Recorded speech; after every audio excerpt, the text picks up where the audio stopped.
Okay, we are 7:30. We are recording to the cloud and live on the YouTube channel. So you are good. I am getting some feedback. So just if you're not speaking, maybe you should, well, it seems okay now, but let's be on the lookout for it. But you're Okay. good. Ready to start? Yep. Okay. Good evening, participants. Let me just, I wanted to change the view on my, so I get the gallery view. There we go. Okay, good evening. Welcome to the June 17th, 2020 meeting of the Danbury Planning Commission. We'll open with a roll call. Mr. Urice? Here. Ms. Hofstetter? Here. Mr. Chiocchio? Here. Mr. Sylvain? Here. Mr. Haas is absent. Mr. Renz is absent. And Mr. Finaldi is here. Okay, we do not need to seat any alternates this evening. Mr. Chairman, Yes. when you said something about you wanted to switch to something, I lost your picture altogether. I Oh. got a blank box for you. Oh, boy.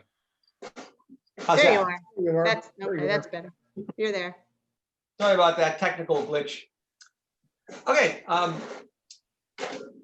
Commission members, hopefully you have received via email the minutes of the June 3rd, 2020 meeting. Unless there's any corrections or comments, I'll entertain a motion to accept those minutes. So moved. Motion made. Second. Motion. Very seconded. Okay. Motion made and seconded. Again, we're going to take all votes via roll call as is our protocol. Yes vote is to accept the minutes and no vote is to not accept the minutes. Mr. Urice. Yes. Ms. Hofstetter. Yes. Mr. Chiocchio. Yep. Sylvain. Yes. And Chairman Finaldi votes yes. The minutes of the June 3rd meeting are accepted. For the record, there is no meeting scheduled for July 1st, 2020. So our next meeting, which is scheduled to be a virtual meeting, will be on July 15th, 2020. Looking at tonight's agenda, you will note we have no public hearings. We have no continuation of public hearings. We have no old business for discussion and possible action. So unless there is anything else, we'll move right to referrals. 83A referral, petition for BRT Sconset LLC to add section 4-4.1 to the zoning regulations, create adult active residential floating zone AAR. The Zoning Commission public hearing on this matter has been rescheduled to June 23rd, 2020. This date is subject to change depending on circumstances related to COVID-19. On the city's website, the petition of BRT Sconset LLC appears, as well as the department staff report.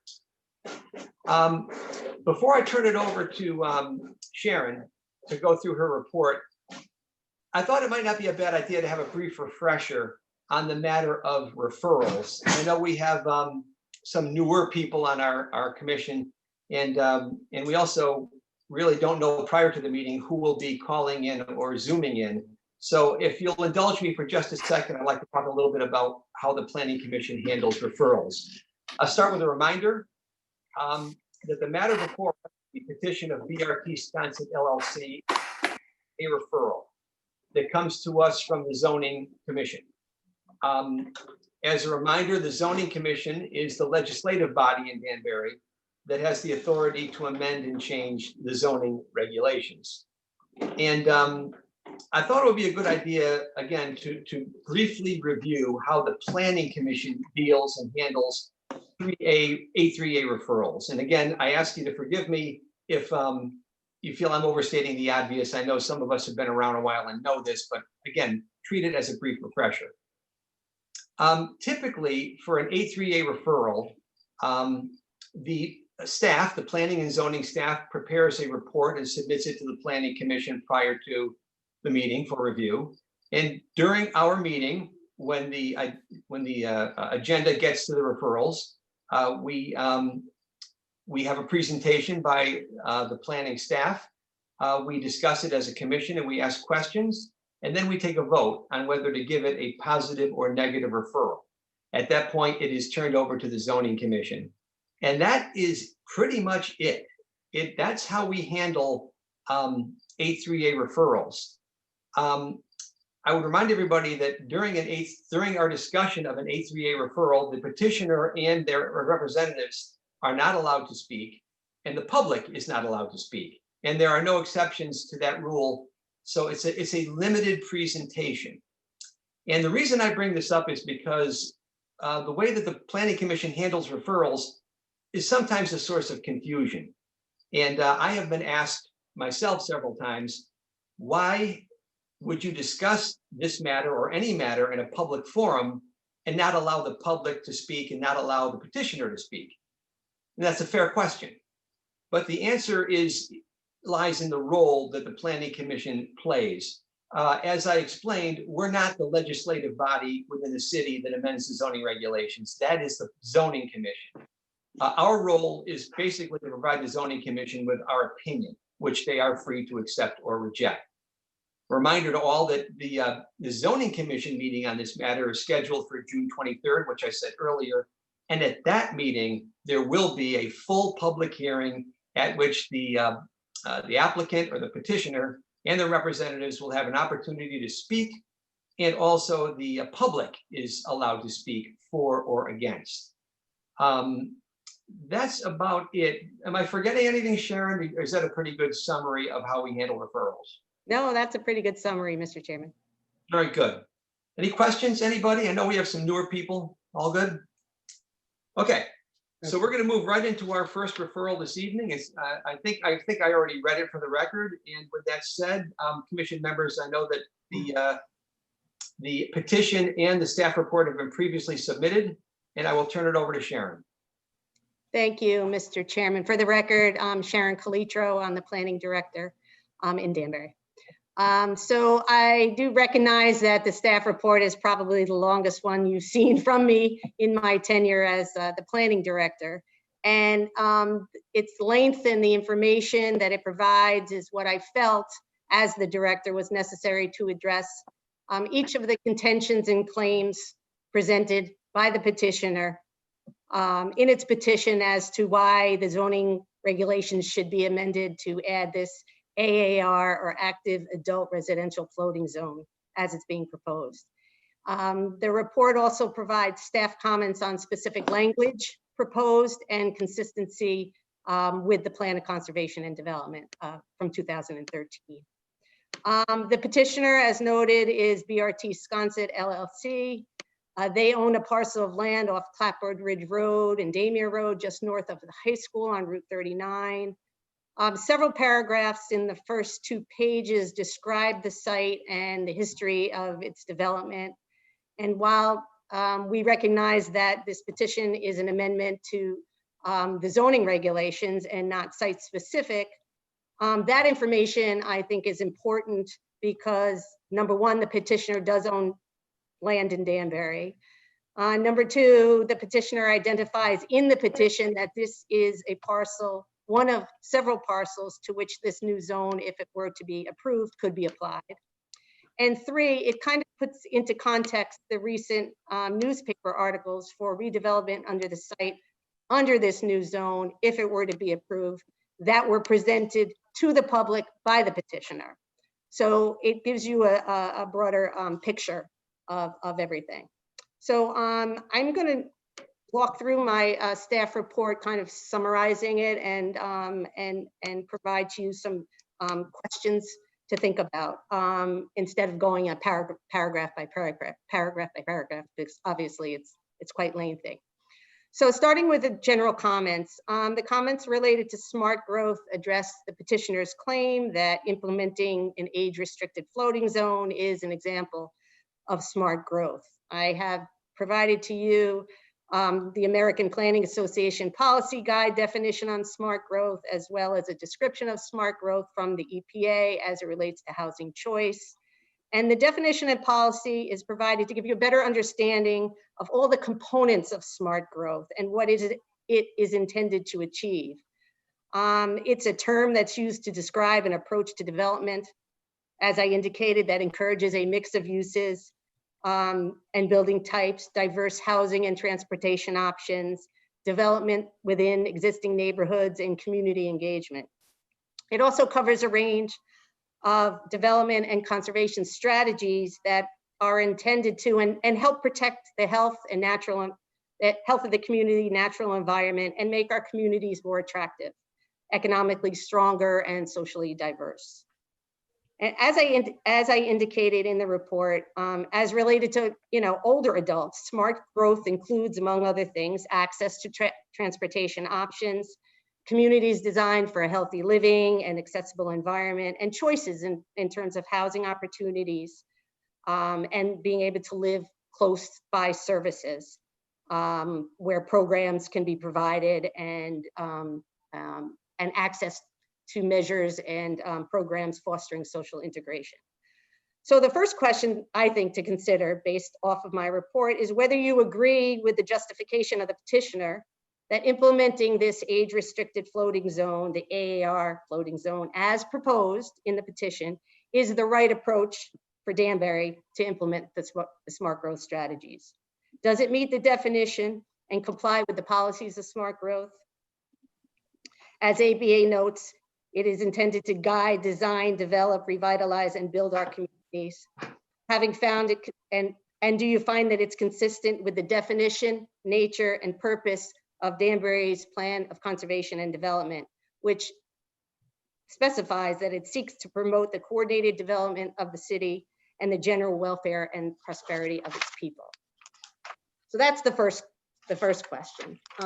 Page 3 of the report addresses the petitioner's claim that the floating zone with its residential uses for residents 55 years and older will help keep the seniors in Danbury by providing a new option, residential option for this age cohort to remain in the city, which they have lived, and after they choose that they don't want to be in their single family homes. And to that end, I've provided you with some information as to what choices of housing are available in Danbury in terms of the styles, whether it's single family apartment houses in a garden apartment or a row house, and ownership opportunities. I've indicated how many zones allow residential uses. And I've described the proposed density in the petition and compared it to densities in existing zoning districts. The proposed amendment, as I'm sure you've reviewed, does not provide any restriction that would guarantee that these units would be available to, quote, this is what they say, Danbury's aging population, as claimed, nor does it contain any restriction on price nor affordability. And I think that we all recognize that housing choice is a function of affordability, especially for that age cohort. So I've given you some information related to the 2018 income for people of that age cohort, as well as information related to age restrictions under the Federal Fair Housing Act, to just give you a sense of kind of both, to give you a sense of the issues on both those points. Based on the petitioner's claim, I think the second question for you to consider is whether the proposed petition, which in effect does provide a additional density for housing for residents over 55 on sites that meet the requirements, absent any restriction related to occupancy by residents or affordability, is one, necessary given our existing zoning and the variety of options we have available? Will it meet the needs of this age cohort? And is it consistent with the overall vision and specific plan elements of the Plan of Conservation and Development? Page 4 of the report focuses on the petitioner's claim that the age-restricted multifamily housing projects are fiscally superior to single-family housing. And as noted in the petition, this floating zone would allow multifamily development on lots that are zoned for residential, and of course meet their specific criteria. So it's not only high density residential, like in the for instance, in our RH3 zone or in the multifamily zones, but also in the most restrictive RA80 zone, which would meet the specific criteria. So I comment on the smart growth costs and potential cost savings, which is based not just on density, but access to existing infrastructure, but on the location of smart growth. This amendment as I indicated, if approved, would allow multifamily development in traditional single-family neighborhoods outside of what we have identified as the urban core and the urban development areas that are referenced in the Plan of Conservation and Development.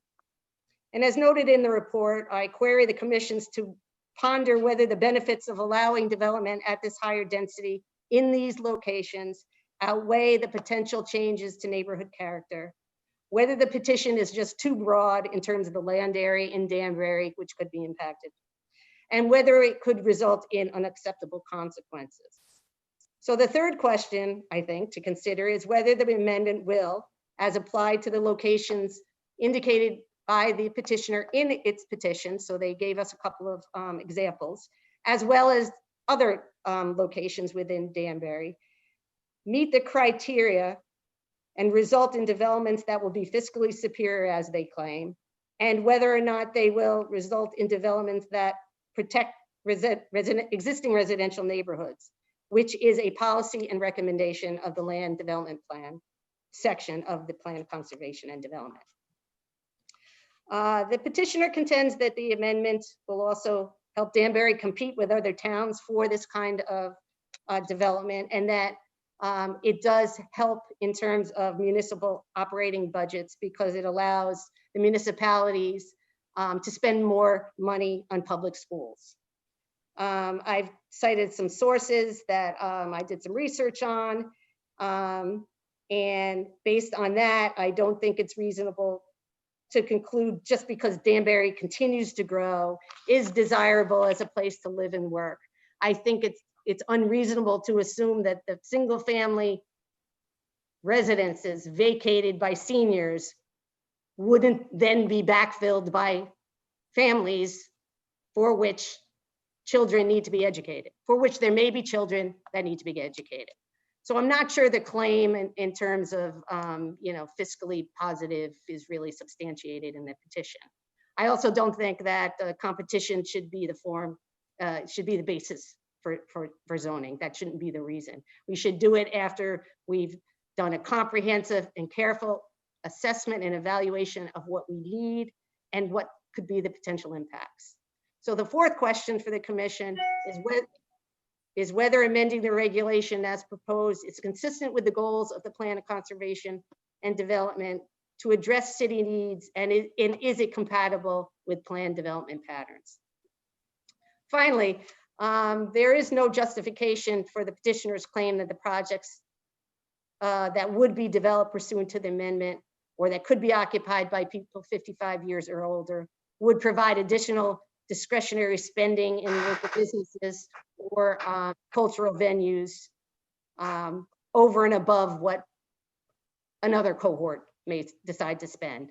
Discretionary spending is a real individual decision. I'm sure everybody recognizes that, based on a lot of personal factors, and for older adults, it includes living on a fixed income.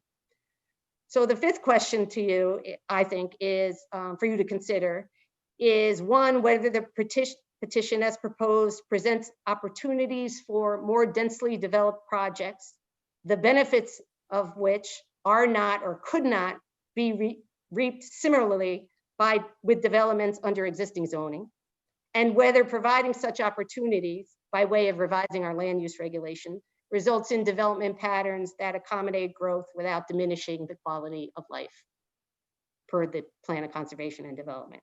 So I've tried to tie them back to thinking about how this relates to the Plan of Conservation and Development, because that is your function in this referral. Pages 5 and 7 address, 5 through 7, excuse me, address the specific language in the amendment. And I address the issues in each section of the proposed amendment and identify where, again, in our professional opinion, the format or the language is inconsistent with other sections of the regs, could be ambiguous, is not necessary, or just raises like an interpretation issue. I always like to tell both commissions that you need to be aware that these are issues that we raise them and we talk about them because they're issues in terms of the future administration of the regulation if it were to be approved as it is currently written and proposed. So I'm happy to go over those in detail.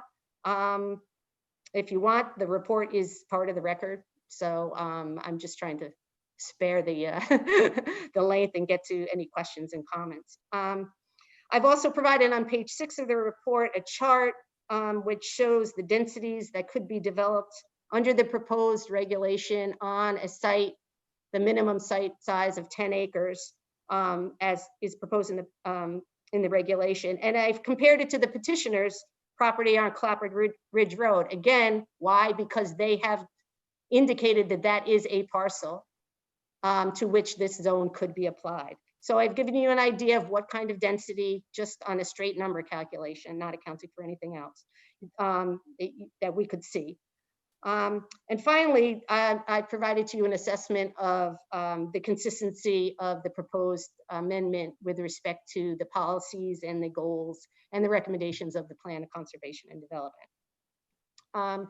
I think I've addressed in that report all the petitioner's justifications as to why they feel this should be granted based on their statement attached to their petition. I've pointed out potential concerns raised by the petition, and again provided an opinion relative to consistency with the Plan of Conservation and Development. And I've commented on the form and substance and format of the actual language.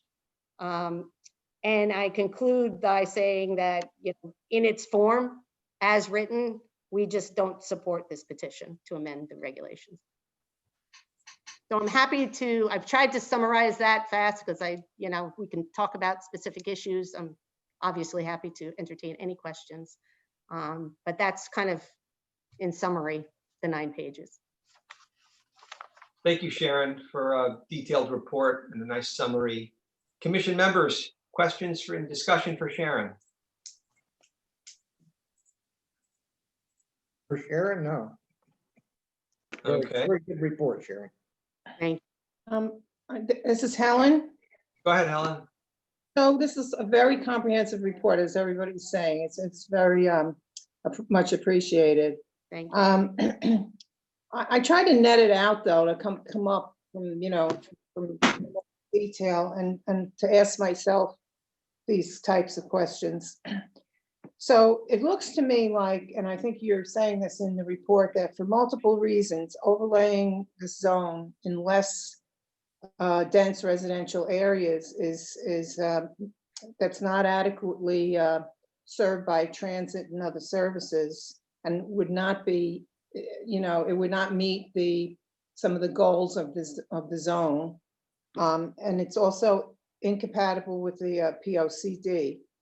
So if that's true, and I think for me, I believe that this is true, that this statement, that it's for multiple reasons. It does not meet with the POCD, and it doesn't meet the objectives of creating this zone in the first place, in the areas which are not urban or transitional.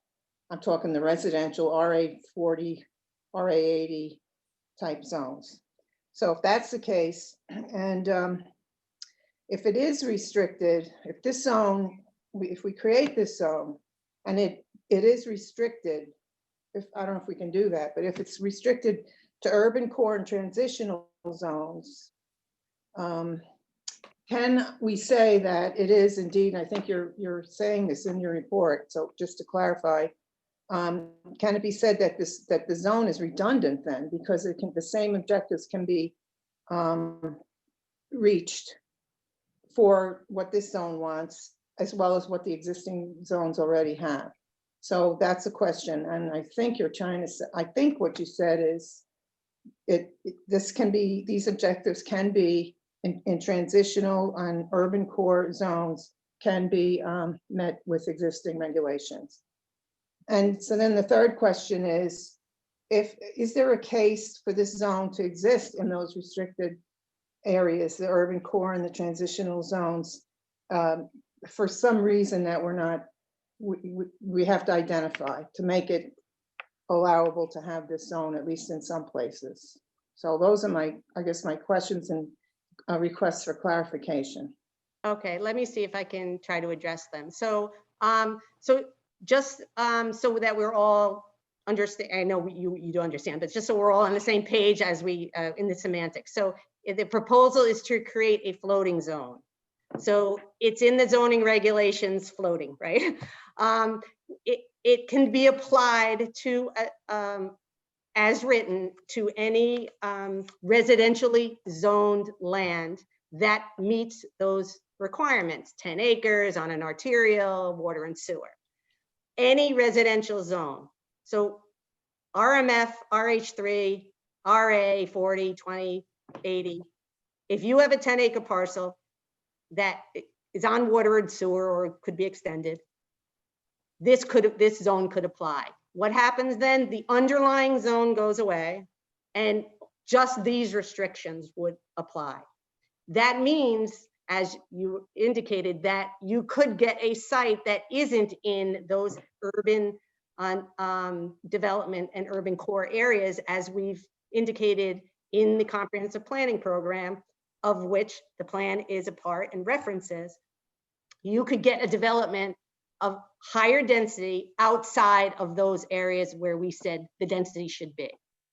So that is how that's how the zone is structured, right? So it's creating a new zone, allows you to increase the density if you meet certain requirements. And that could be anywhere in the municipality, number one. Number two, I think you need to think about, as I've indicated, that do we have zones that allow densities of the same kind? And I think I've indicated that we do, right? So we have an RA8, which is 8,000 square feet. We have our, and other ones that I've mentioned, and the residential and the RMF multifamily zones. You could do, a developer doesn't need approval to do an age-restricted development in a multifamily zone under the R6, 6,000 per unit.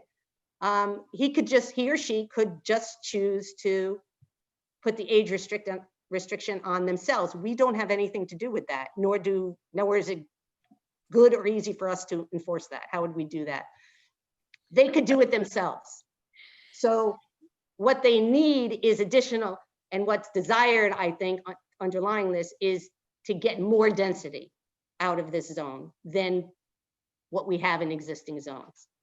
So we have the zoning scheme in Danbury, for the most part, is set up that, we have single family zones, and then there are higher density, even higher density transitional zones between, low density and higher density and non-residential zones, where maybe this is more appropriate and located near services, because they're touting the reason behind this as it's a good form of smart growth. Well, it does have some components of it, but not everything. So that's how it's kind of tied to where we are. I think we need to look at our community as a whole, it's and not just attempt to look at it, I think we'd have to do a needs assessment, is basically what I've said, after a comprehensive assessment of what could possibly happen. And I don't think that was done in this. So did I Thank you. address everything? I think I did. Mr. Thank you. Chairman, Go ahead, Perry.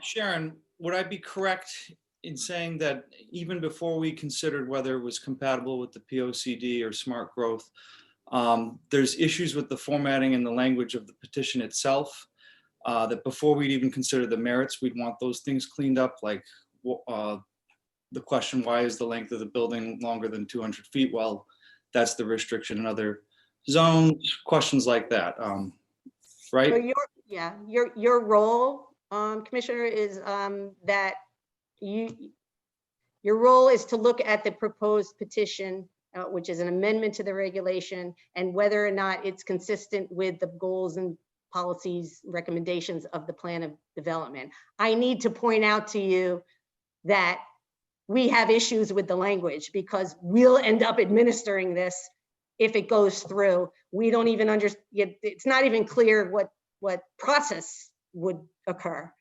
Let alone the language is ambiguous. It's, we try to get everything as much as we can to align so that there isn't these interpretation issues, because that's when, so to answer your question, I think you have to look at it first, whether or not, as the planning commission, whether or not you can find that amending the regs to add this zone as it's written is consistent with the goals and policies and recommendations of the plan.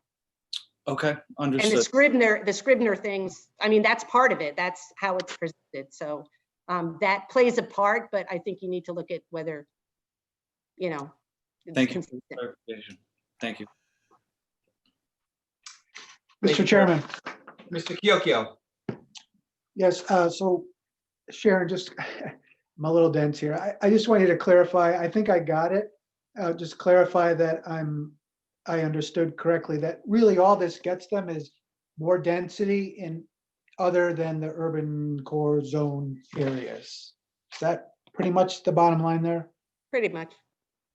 Okay. I mean, again, there are criteria that have to be met in order to Right, find. So if you found a site that was over whatever 10 acres on waters, right, you got could, it. this would be applied, right? So they Yeah, would yeah. get, in effect, a density bonus, you could call it, but additional density by providing housing. Again, this is an age-restricted active adult. The only use allowed in this zone is housing and a garage. There's no mix of uses. There's no, it's housing. This is Yeah, single, multifamily, single apartments, apartment houses, garden home apartments. Yep. Okay, thank you. Excuse me. If there's no other questions for Sharon, what we could do is have a motion and a second. And then before we take our vote, we could have our discussion then. If somebody wants to put unless there's any other questions, you want to put a motion on the table and I can get a second, and then we won't take a vote. We'll have our discussion, then everybody can offer their opinion if they want to, and then we can take our vote. Does that make sense? Mr. Chairman, Go ahead, Joel. I'll make a motion for a negative referral. And, Motion made for negative referral. yeah, specifically why we'll get to as we discuss. Right. Can I get a second? This is Bob, I'll second. Okay, so there's been a motion and a second for a negative referral. I would now ask my commission members rather, to offer their opinions. Joel, if you want to start, you're welcome to do it. I'm going to be pretty concise on this one. And, unusual for me, I agree. There are a couple of observations and then my thoughts on this. The whole idea that multi-family or multi-dwelling units are better than single family residences for, if you will, elderly people, old folks like me. I certainly fit in the oldest category that was cited. It's without merit. I know that I've lived in this house for 40 years. And, most people who are my age and been in town for a while pretty much have their properties paid off. And we're not really looking to jump someplace else to make an investment in a piece of real estate. But most of all, I like my independence and I like my privacy. And I'm not alone in that feeling. I talked with neighbors around here over the years, and most of them feel the same way, that this is my home. And because somebody built high density stuff in my zone doesn't make it desirable for me at all. I don't know how it would keep old people in Danbury, and it doesn't even address that a good probability it would cost me more to live in a facility like that than in my residents today. But that's just an observation on the presumption. Clearly, the reference to urban core that Sharon has talked to tonight, and this is clearly not aimed at that. I mean, there's not even any attempt to disguise. This is an attempt to build high density in single family zones. That's the bottom line on this thing. And two things, two observations of this. One, it flies in the face of the plan of conservation and development. I mean, it's an insult, it's a slap in the face to all the work that has gone into that to try to make Danbury a better place to live. But I guess more than that, it's the wrong thing to do for people.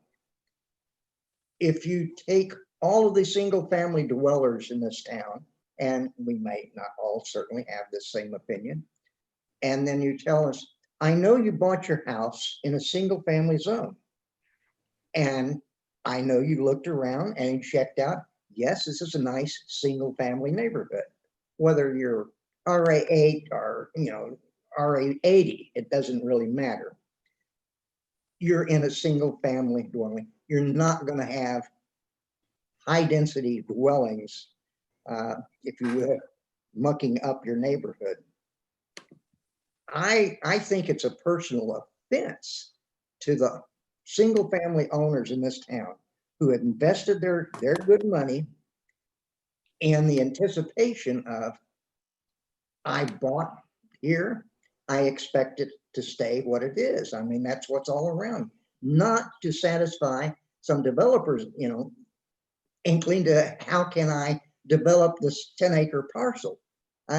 In my part of the town, I can think of three parcels very close to me that these things could be built on.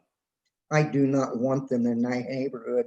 I can't imagine anyone who's a single family owner in this town saying, yay, please come put high density housing in my neighborhood. It's just not right. Aside from it being totally contrary to the plan of conservation and development, it's just not right. So that's my 2 cents. Thank you, Mr. Urice. Anyone else would like to offer an opinion on this referral at this time? Helen, I'll just say simply that it's not, I agree that it's not in the best interests of the POCD at all. And I think the risk to the single family residential areas is too high and the cost would be too great to have this as a floating zone. I think the objectives could be much better met by restricting it to not being a floating zone, but just to use our existing regulations. And if we have to amend anything, be more of a tweak than this. This is too broad. So I am not in favor of, this referral. Thanks, Helen. Anyone else? A quick amendment. Okay, Joel. It just something that kind of flashed through. Has to do with attracting people to the town of Danbury. When you have reasonably well-heeled, above the poverty line folks coming in and looking for single-family homes, what are they going to do? Say, oh, this is a nice neighborhood, but be aware, you could have a multifamily over here next door. That's because nobody cared enough to protect your interest in a single family home. Thank you. I'll buy in Ridgefield. Food for thought. Thank you, Joel. Commission members, would anyone else like to comment on this referral? Yeah, briefly, I'll just say that I'm a big fan of density, but it really needs to be in the right areas that fit our plan for conservation development. Thank you. Thanks, Perry. Anyone else? I'll just have a couple of comments myself. I don't necessarily have a problem with the idea of age-restricted housing or senior housing developments.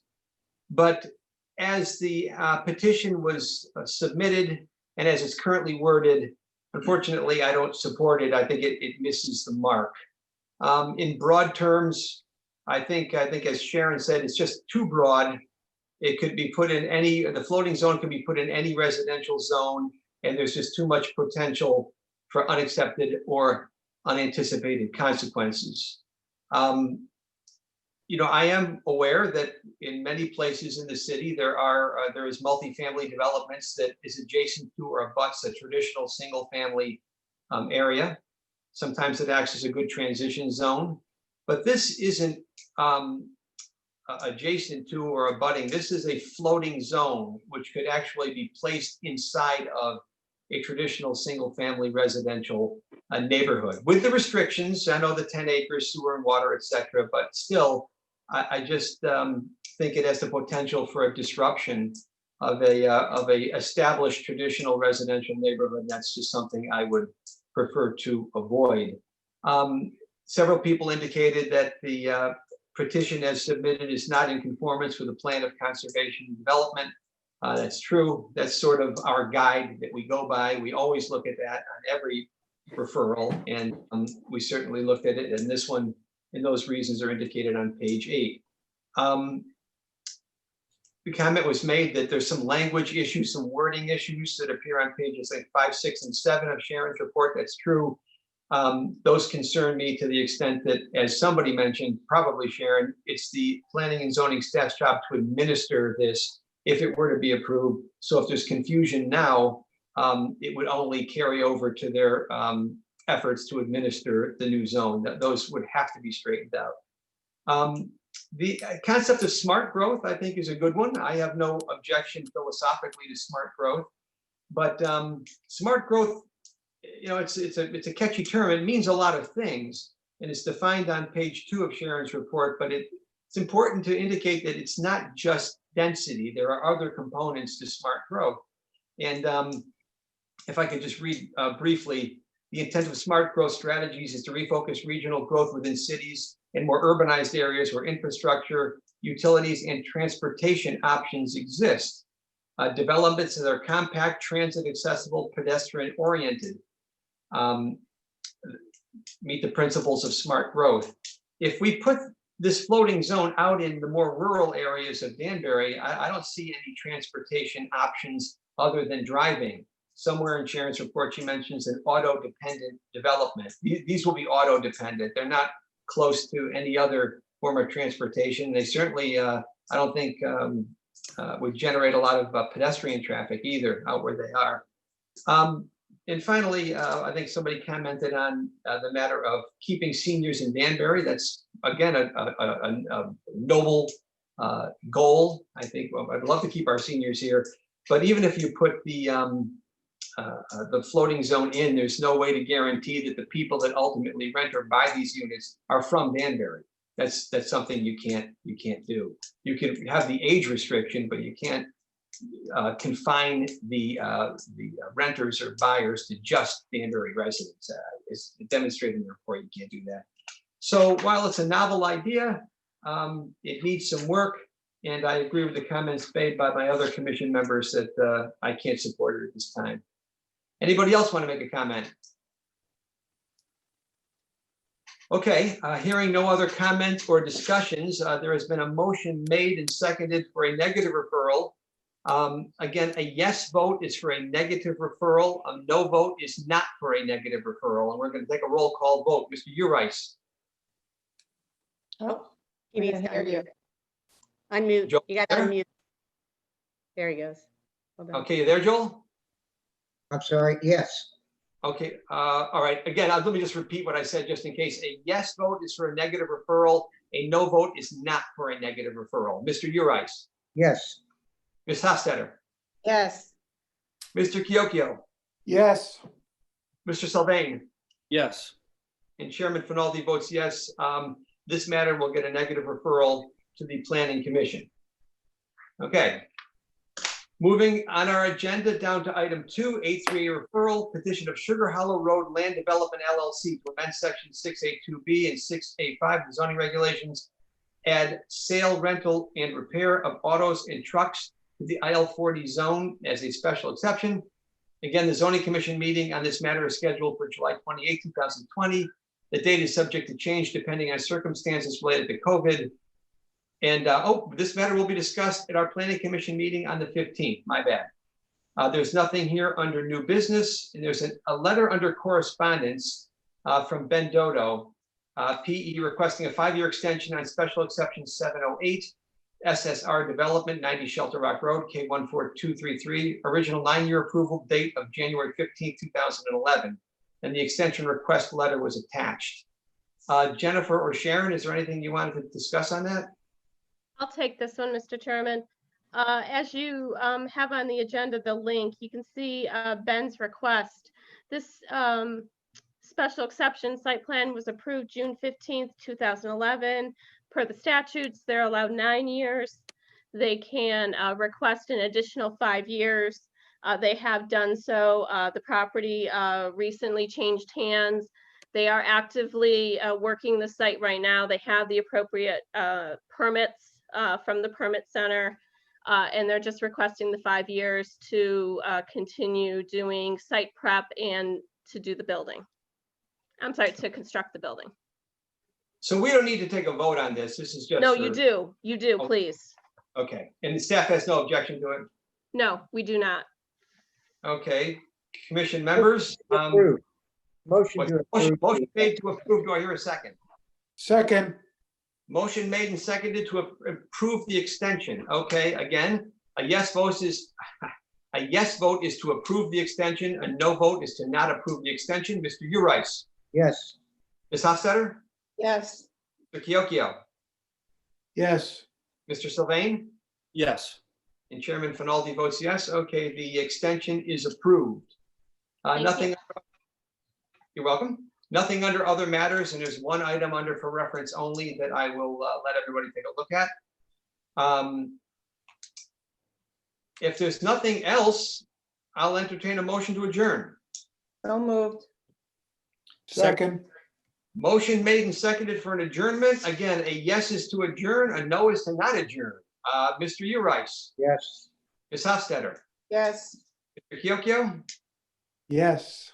Mr. Sylvain, Yes. and Chairman Finaldi votes yes. Thank you, everybody. Thank you very much, everybody. The meeting is adjourned. Have a nice night. Thank you. Thank you. Nice to see you. July. Take care.